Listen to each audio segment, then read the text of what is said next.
Nagkaroon ng kaguluhan sa pagitan ng Seda Bakken at Tuba Büyüküstün matapos ang mga larawang lumabas mula sa Olive Tree premiere na ginanap noong Hulyo.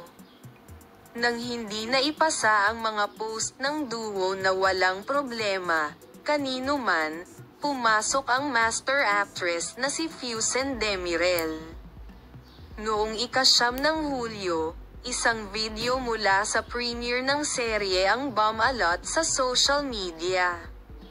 Ang biglaang pagsikat ni Tuba Büyüküstün pagkatapos ng pangungusap na, parang magkakilala ang lahat, at sabihin kay Seda Bakken, "Seda, tumahimik ka, okay, tumahimik ka na, syempre." Pagkatapos na pumalit ang mga larawang ito, ang mga bituin, na sinasabing umiihip ng malamig na hangin, ay nakitang naghahalikan sa isa't isa kahit na nagbahagi sila ng mga screenshot ng kanilang mga pag-uusap. Hindi nila nakumbinsi ang sino man, na nagustuhan ang mga komentong bumabatikos kay Büyüküstün pagkatapos magbahagi sa kanyang co-star. "Walang problema. We are on good terms."